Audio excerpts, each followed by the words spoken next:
I was sitting on the porch, watching the sunset turn my pasture gold. When my phone buzzed, it was a text from my son, Luke. "Mom, great news. We're all coming up this weekend. Me, Jenna, the kids, and her parents. You'll love it. Think of it as a little family takeover." Family takeover. Those two words sat on my tongue like spoiled milk. I'm Eleanor Hayes, 67 years old, and after 4 decades of teaching middle school English, I retired to this farm in northern Colorado. It was supposed to be peaceful, just me, the horses, and the wind moving through the aspen trees. My husband, Henry, and I built this place together before he passed. Every plank, every fence post, every apple tree holds a piece of him. So when Luke started talking about taking over the farm, my fingers went cold. He'd always been ambitious. Real estate, quick deals, big talk. But this land wasn't some property to flip. It was our life's work, our refuge. I called him right away. "Luke," I said, keeping my voice even, "what exactly do you mean by takeover?" He laughed, casual as ever. "Mom, relax. We just thought it'd be fun to spend the summer there. Maybe fix a few things, make it more profitable." Profitable. That was the second word that soured the air. I looked around, the paint-chipped barn, the old tractor, the field Henry used to plow until dusk.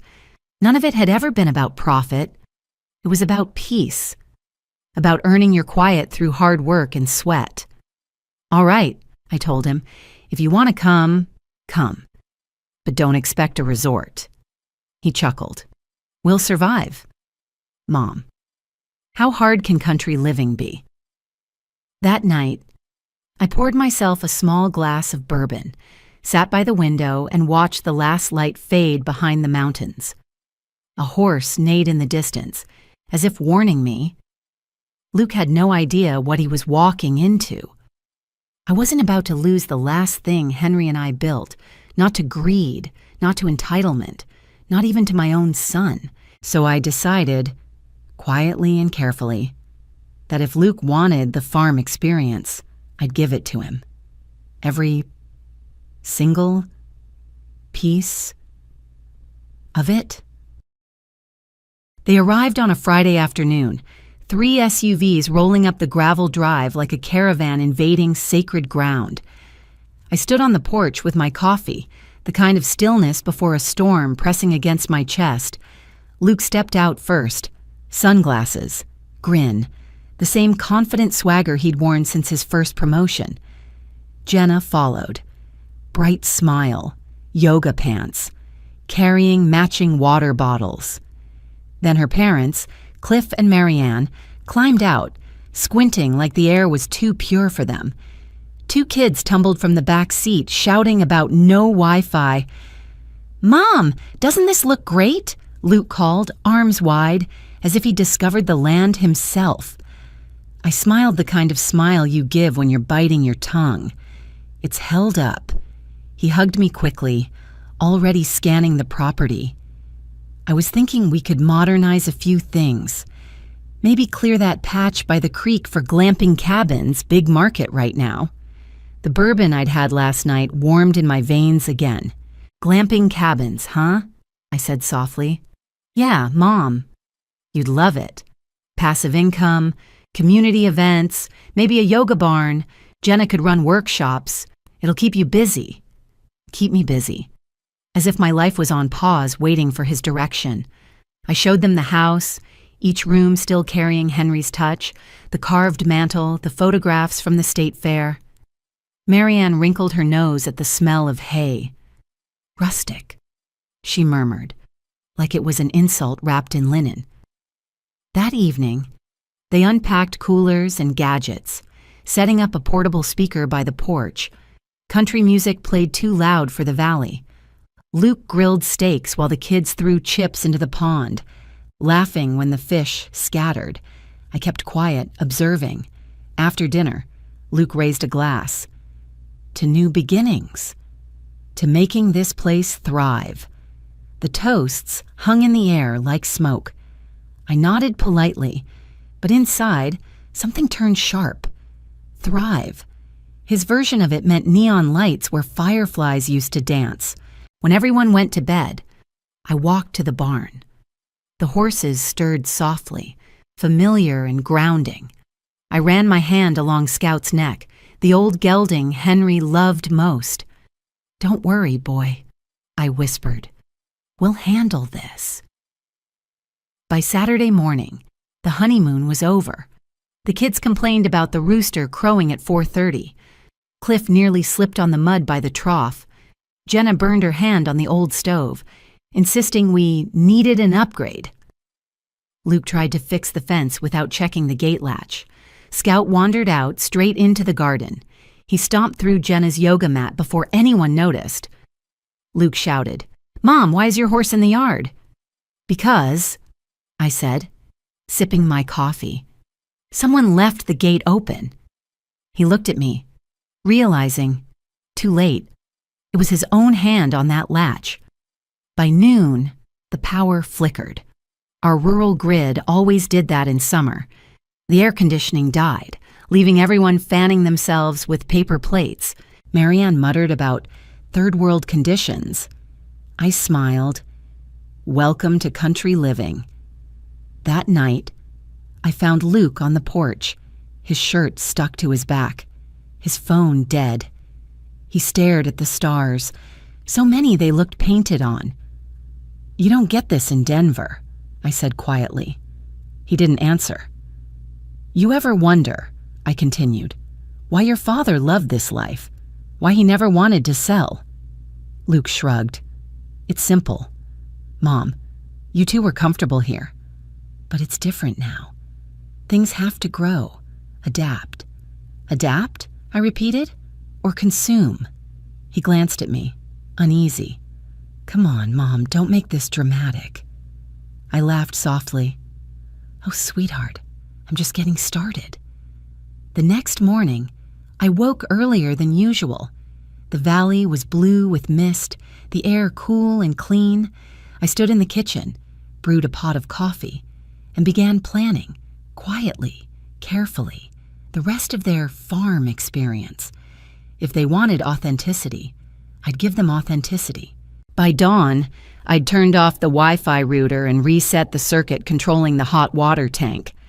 The well pump was due for maintenance anyway. I might have delayed that a bit longer. When Marianne screamed from the shower, I smiled into my mug. "Guess the water heater's acting up again," I called. Breakfast was chaos. Jenna spilled orange juice. The kids fought over the only dry towel. Cliff tried to fry eggs but triggered the smoke alarm. Luke, flustered, barked orders as if commanding a board meeting.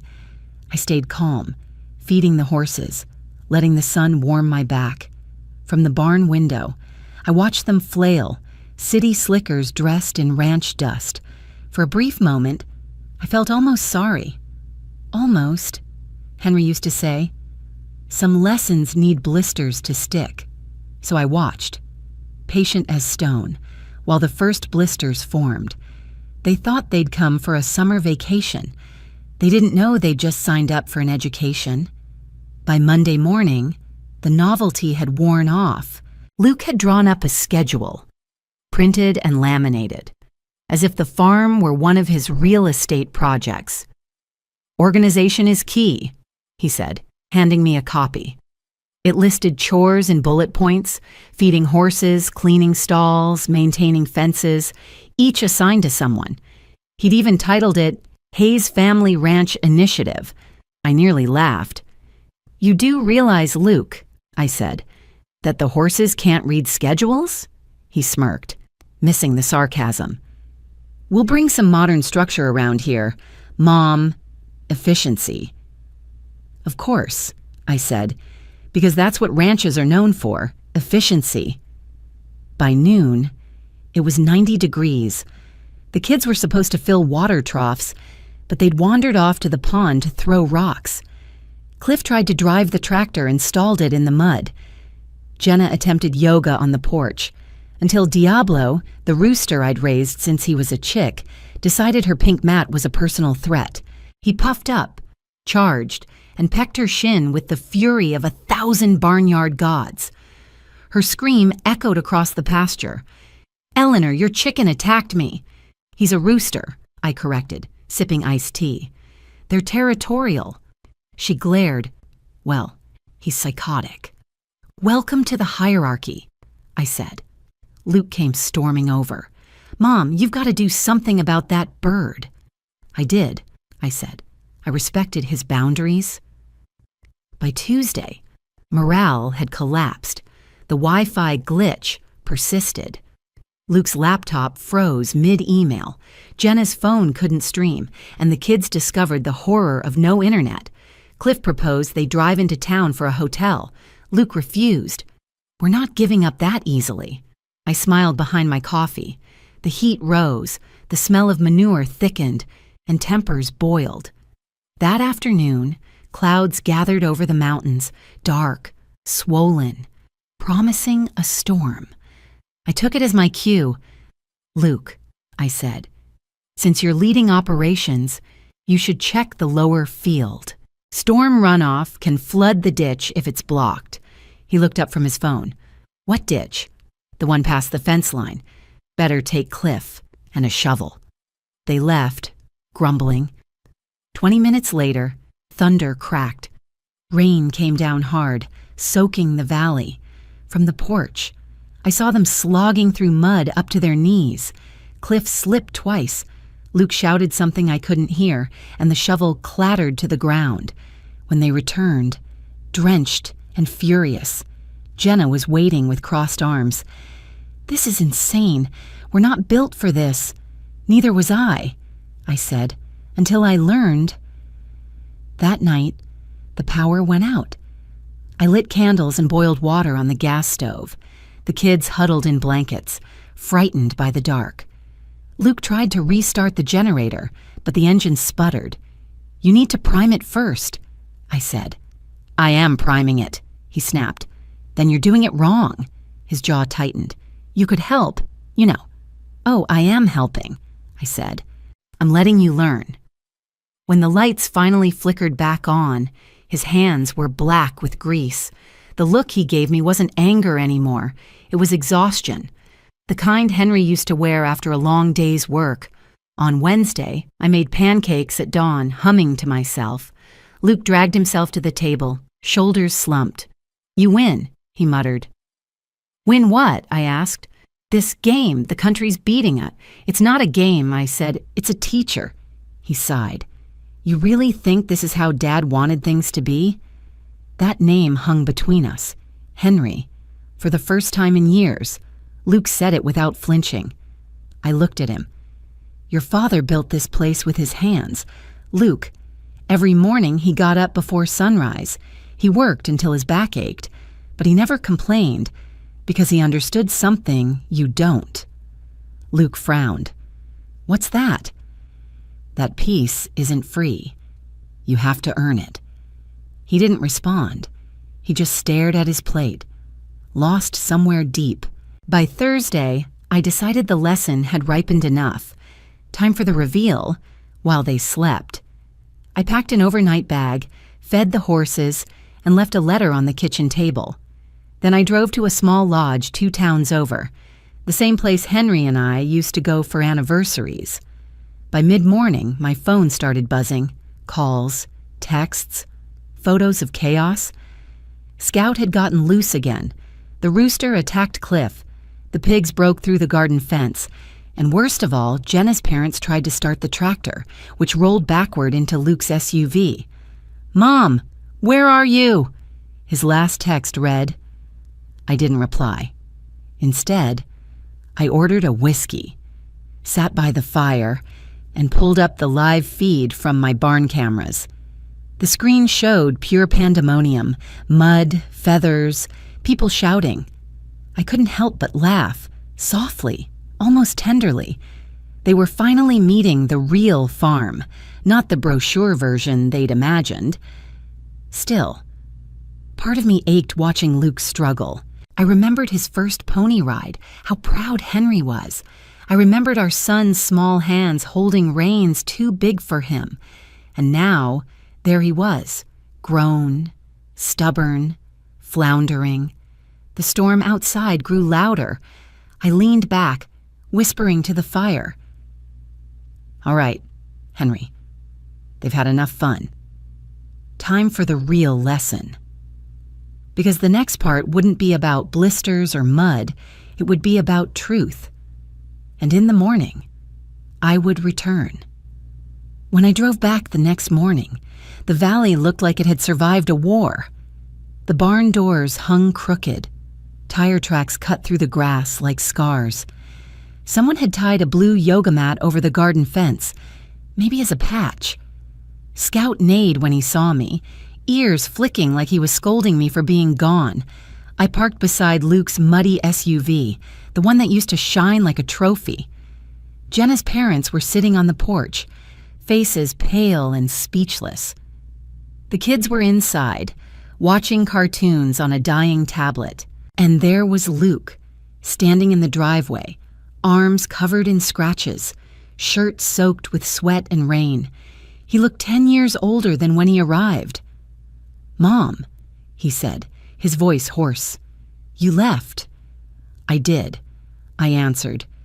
"You wanted the full experience, didn't you?" He rubbed his temples. "This isn't funny."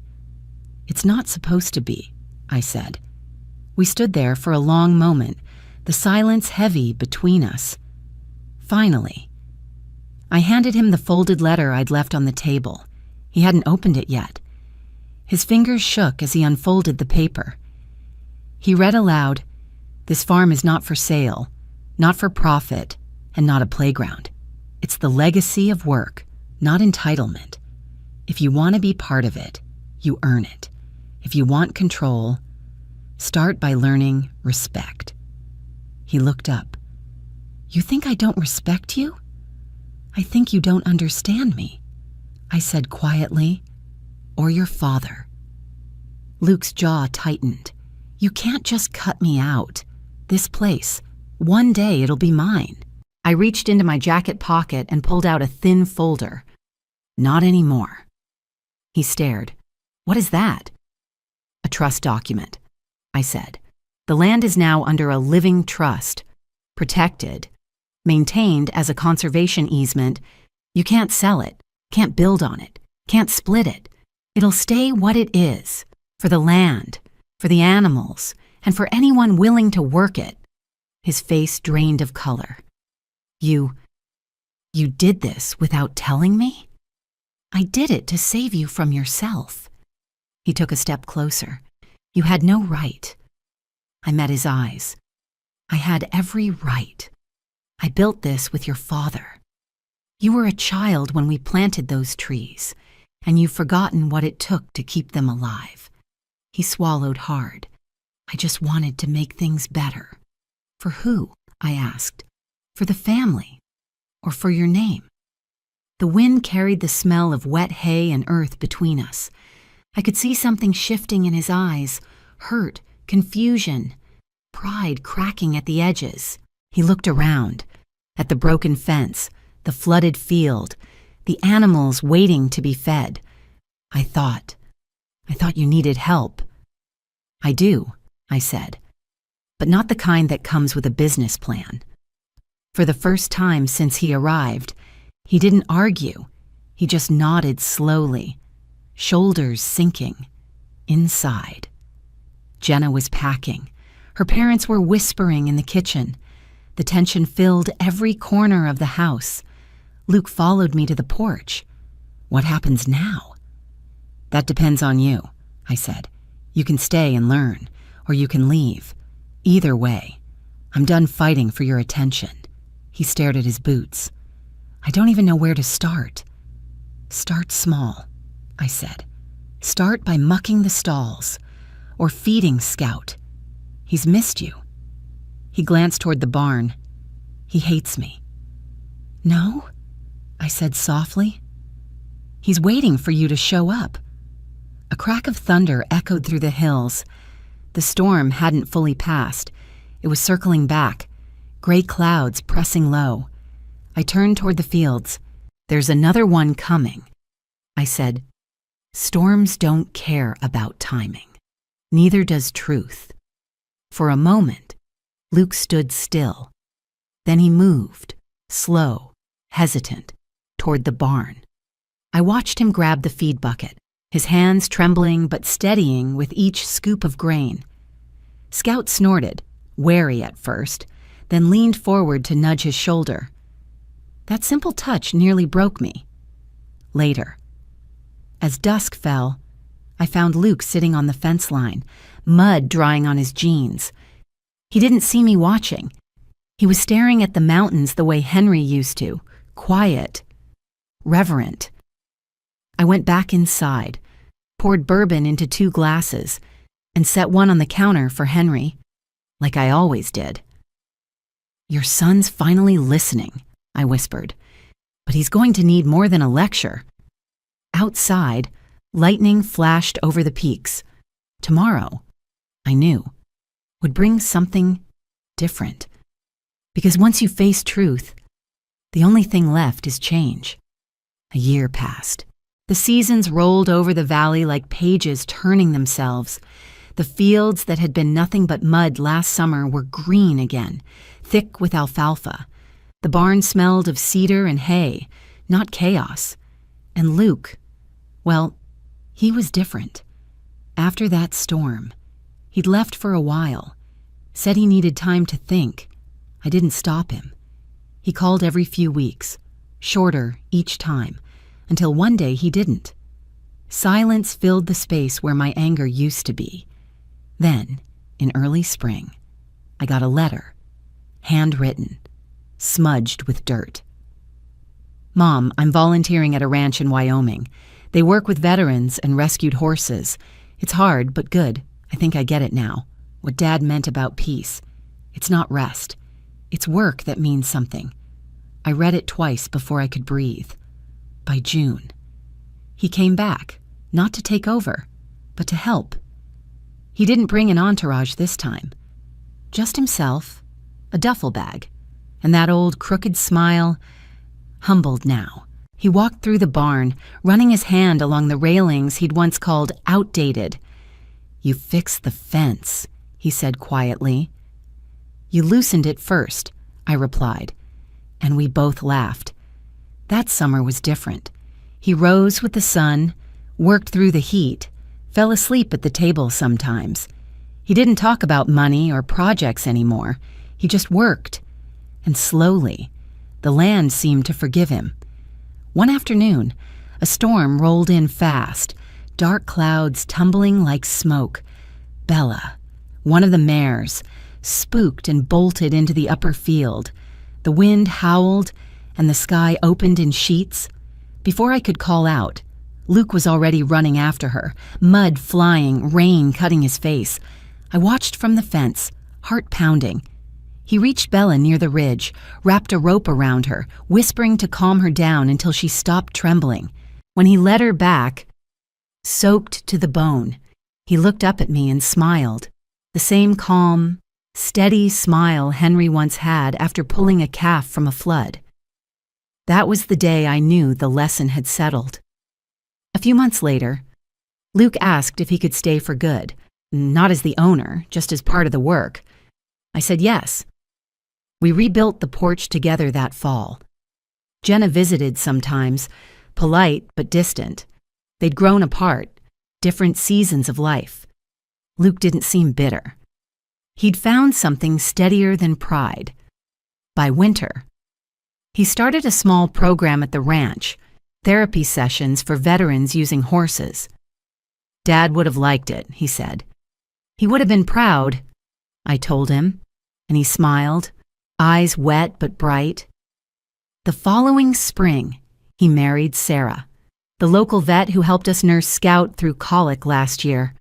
The wedding was small, under the big cottonwood tree.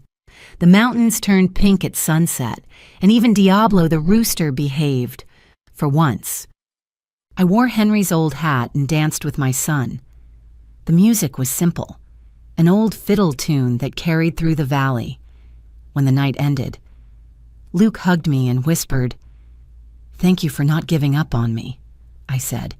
You can't give up on what's still growing. A few months later, he and Sarah had their first child, a little girl with Henry's eyes. They named her Hope.